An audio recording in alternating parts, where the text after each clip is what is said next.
Friends, कैसे हो आप सभी लोग। आई होप कि सभी बहुत अच्छे होंगे। तो कल जैसे कि हमने अपनी जो एसएसटी की सीरीज चल रही थी, जो बिहार 7th फेज के एग्जाम है उनके लिए, और सीटेट का जो एग्जाम है उसमें पूछे जाने वाले एसएसटी के लिए जो सीरीज चल रही थी, उसमें कल हमने प्राचीन भारत के बारे में बात की थी। प्राचीन भारत में हमने सिंधु सभ्यता और हड़प्पा सभ्यता के बारे में कल डिस्कस किया था। तो उसके बाद आज हम बात करेंगे वैदिक कालीन सभ्यता के बारे में, यानी कि जो वैदिक कालीन सभ्यता थी उसमें लोगों ने किस प्रकार से रहन सहन का उनका स्तर था, किस प्रकार से लोग रहे थे।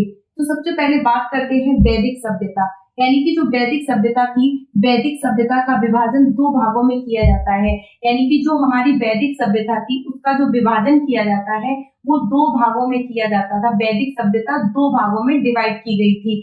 पहली को बोला जाता है ऋग्वैदिक काल, यानी कि जो ऋग्वैदिक काल है वो उसकी पहली सभ्यता को बोला जाता है, और उसके बाद सेकंड नंबर पर दूसरी सभ्यता को बोला जाता है उत्तर वैदिक काल। यानी कि जो वैदिक काल की सभ्यता थी उसे दो पार्टों में डिवाइड किया गया था। उसका नाम था ऋग्वैदिक काल और उसके बाद था उत्तर वैदिक काल। जो ऋग्वैदिक काल है उसका समय था 1580 ईस्वी से 1000 ईसा पूर्व। यानी कि जो ऋग्वैदिक काल था उसका अगर टाइम पीरियड पूछा जाता है तो वो था 1580 ईसा से लेके 1000 ईसा पूर्व तक। और जो उत्तर वैदिक काल है उसका टाइम पीरियड था 1000 से 600 ईसा पूर्व। यानी कि ये था उत्तर वैदिक काल का समय। उसके बाद बात करते हैं जो वैदिक काल था उसमें आर्य सर्वप्रथम पंजाब एवं अफगानिस्तान में रहे। मैक्स मूलर ने आर्यों का मूल निवास मध्य एशिया को माना। यानी कि जो वैदिक कालीन सभ्यता में जो आर्य लोग थे वो मुख्यतः पंजाब और अफगानिस्तान में रहे। यानी कि जो वैदिक कालीन सभ्यता में जो आर्य लोग थे वो लोग ज्यादातर लोग पंजाब में और अफगानिस्तान में रहे। मैक्स मूलर थे, उन्होंने जो आर्यों का निवास स्थान बताया वो एक प्रकार से मध्य एशिया बताया। उसके बाद बात करते हैं आर्यों द्वारा निर्मित सभ्यता वैदिक सभ्यता कहलाई। यानी कि जो आर्य लोग थे जो दूसरी जगहों से आकर पंजाब और अफगानिस्तान में रहे थे, उन लोगों के द्वारा जिस सभ्यता का विकास किया गया था उसी सभ्यता को वैदिक कालीन सभ्यता कहा गया। आर्यों द्वारा विकसित सभ्यता ग्रामीण सभ्यता थी। यानी कि जो आर्यों के द्वारा जो विकसित सभ्यता थी, आर्यों ने जिस सभ्यता का विकास किया था उस सभ्यता को वैदिक कालीन सभ्यता कहा गया। और जो वैदिक कालीन सभ्यता थी वो एक प्रकार से ग्रामीण सभ्यता थी, यानी कि गांव के हिसाब की सभ्यता थी। आर्यों की भाषा संस्कृत थी। यानी कि जो आर्य लोगों ने जिस भाषा का प्रयोग किया था, आर्यों ने जिस भाषा को बोलचाल की भाषा में रखा था उस भाषा को बोलते हैं संस्कृत भाषा। यानी कि जो आर्यों ने जिस भाषा का उपयोग किया था वो भाषा थी संस्कृत भाषा। उसके बाद बोलते हैं इसी को कहते हैं ऋग्वैदिक काल में समाज को 4 वर्णों में बांटा गया था।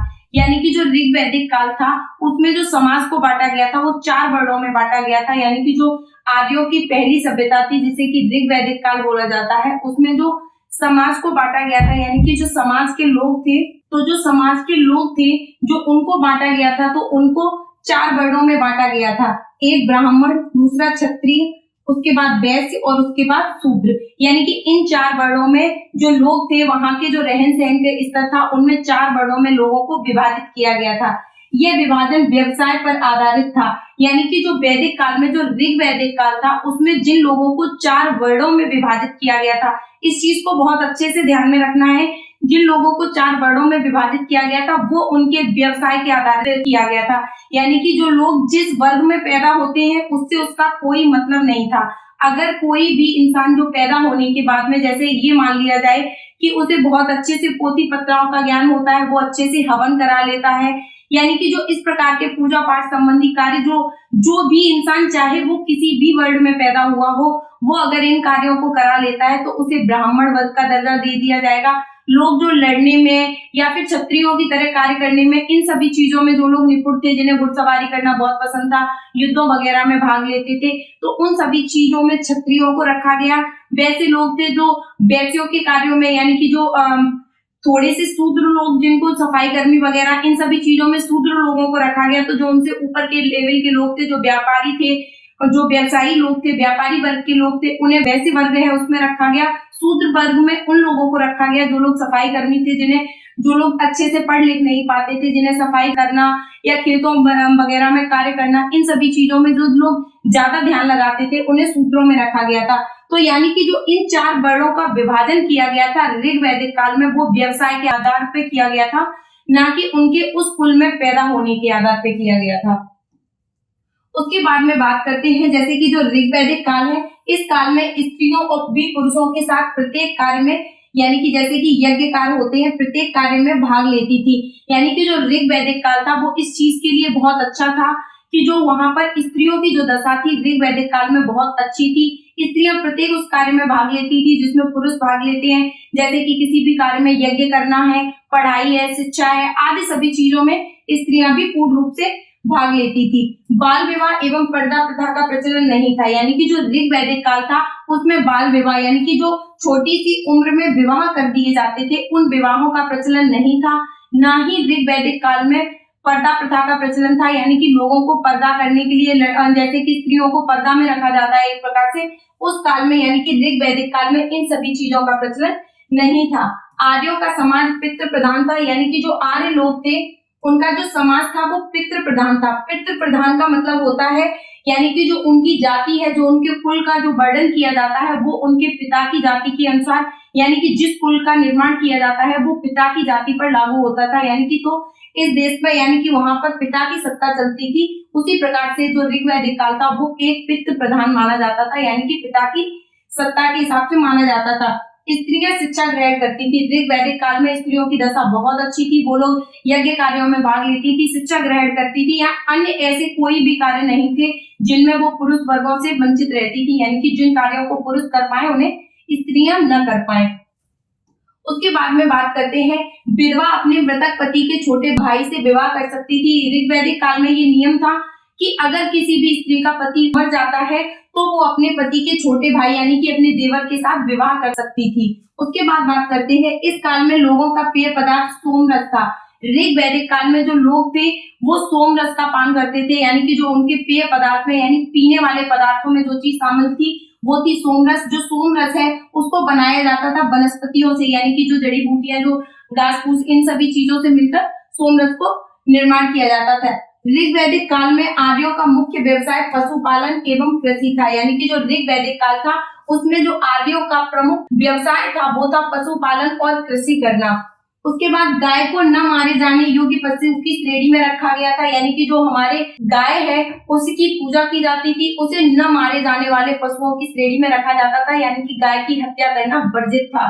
अगर ऐसा कोई भी करता था यानी कि गाय की हत्या करने वाले को या फिर उसे घायल करने वाले के लिए वेदों में दंड अथवा देश से निकालने की व्यवस्था की गई थी। यानी कि जो ऋग्वैदिक काल था अगर उसमें गायों की कोई भी हत्या कर देता है या किसी प्रकार से गाय को कहीं पर भी कोई भी नुकसान पहुंचाता था तो उन लोगों के लिए वेदों में इस चीज का वर्णन किया गया था कि उसे सख्त से सख्त दंड दिया जाए, देश से निकालने की प्रथा, या फिर गाय को मारने वाले को मृत्यु दंड दिया जा सकता था। उसके बाद बात करते हैं आर्यों का प्रिय पशु घोड़ा था, यानी कि जो आर्य लोग थे जो ऋग्वैदिक काल में रहते थे उनका जो प्रिय पशु था यानी कि जो उनको सबसे ज्यादा पसंद था उस पशु का नाम था घोड़ा। मनुष्य एवं देवता के बीच भूमिका निभाने वाले देवता के रूप में अग्नि की पूजा की जाती थी, यानी कि जो मनुष्य थे उनके और मनुष्यों के बीच में यानी कि जिन देवताओं की वो पूजा करते थे उन देवताओं में सबसे ज्यादा उस समय जो पूजा होती थी तो वो पूजा होती थी अग्नि देवता की। ऋग्वैदिक काल में सभी नदियों में सरस्वती नदी सबसे महत्वपूर्ण व पवित्र मानी जाती थी, यानी कि जो ऋग्वैदिक काल था उसमें जिस नदी की सबसे ज्यादा पवित्र मानी जाती थी, जिस नदी की पूजा की जाती थी वो नदी सरस्वती नदी को माना जाता था। ऋग्वेद में गंगा का एक बार यानी कि जो हमारा वेद लिखा गया था ऋग्वेद, उसमें गंगा का उल्लेख एक बार किया गया है, यमुना का उल्लेख 3 बार किया गया है। ये क्वेश्चन कई बार कंपटीशन एग्जामों में आता है कि जो ऋग्वैदिक काल था उसमें गंगा का यानी जो हमारा वेद है ऋग्वेद उसमें गंगा का उल्लेख कितनी बार किया गया था, तो गंगा का उल्लेख 1 बार और यमुना का उल्लेख 3 बार किया गया है। ऋग्वैदिक काल में जो नदी सबसे ज्यादा प्रचलन में थी वो थी सबसे ज्यादा पवित्र नदी जो मानी जाती थी वो थी सरस्वती नदी। हमारा जैसे कि एक क्वेश्चन आ जाता है कि जो हमारा गायत्री मंत्र है वो किस वेद से लिया गया है, तो जो हमारा गायत्री मंत्र है वो ऋग्वेद से लिया गया है।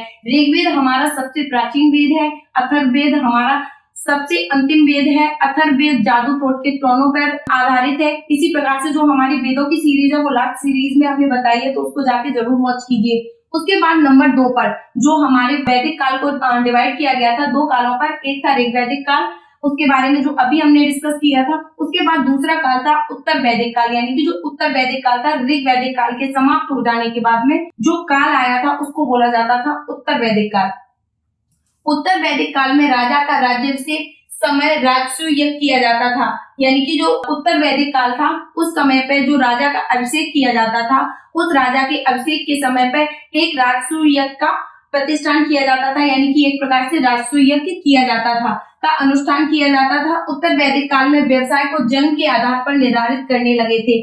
जो ऋग वैदिक काल था उसमें जो वर्ण विभाजन किया गया था या लोगों को जो जाति धर्म बनाया गया था वो एक प्रकार से उसके कार्यों पर आधारित था, लेकिन उत्तर वैदिक काल में वह उसके जन्म पर आधारित होने लगा, यानी कि जो लोग पहले कार्यों के आधार पर, जो लोग ब्राह्मण हो गए, जो लोग क्षत्रिय हो गए, वैश्य हो गए, शूद्र हो गए, उन लोगों को उनको जिस कुल में उन्होंने जन्म लिया है उसके आधार पर वर्णों का विभाजन कर दिया गया था। उत्तर वैदिक काल में कौशाम्बी नगर में प्रथम बार पक्की ईंटों का प्रयोग किया गया था, यानी कि जो उत्तर वैदिक काल था उसमें जो एक नगर था जिसका नाम था कौशाम्बी, उस नगर में सबसे पहले पक्की ईंटों का प्रयोग किया गया था, यानी कि घर बनाने के लिए पक्की ईंटों को यूज में लिया गया था। महाकाव्यों की संख्या 2 है, यानी कि जो उत्तर वैदिक काल में ये इस चीज का वर्णन किया गया है कि जो हमारे महाकाव्य हैं उनकी संख्या 2 है। पहला महाकाव्य है महाभारत एवं दूसरा महाकाव्य रामायण। ये फैक्ट कई बार जीके, जीएस और एसएसटी यानी कि जितने भी कंपटीशन एग्जाम में है उनमें सभी में पूछ लिया जाता है। तो जो हमारे महाकाव्यों की संख्या है वो है 2। सबसे पहला है महाभारत और दूसरा है रामायण, यानी इसका जो जिक्र किया गया है वो उत्तर वैदिक काल के सभी वेदों में, सभी ग्रंथों में इसका जिक्र किया गया है। उसके बाद में बात करते हैं महाभारत का पुराना नाम जय संहिता है, यानी कि जो महाभारत महाकाव्य लिखा गया है उसका जो पुराना नाम है उसे पुराने नाम में जय संहिता कहा जाता था। यह विश्व का सबसे बड़ा महाकाव्य, यानी कि अगर क्वेश्चन ये आता है कि विश्व का सबसे बड़ा महाकाव्य कौन सा है तो वो है महाभारत।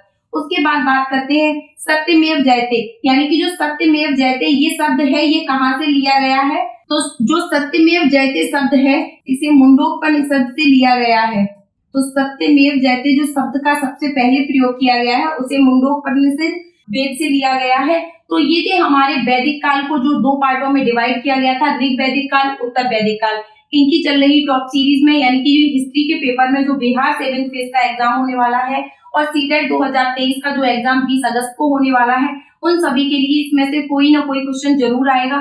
तो आप सभी लोग इसी प्रकार से हमारी डिटेल्ड वीडियो देखने के लिए हमारे चैनल लवली एकेडमी को अभी सब्सक्राइब कीजिए और जितनी भी पिछली वीडियो है जो कि सीटेट के लिए इस पे अपलोड कर दी गई है उन सभी वीडियोस को जाके वॉच कीजिए। तो आज के इस वैदिक काल वाले टॉपिक पर फिलहाल इतना ही। Thank you.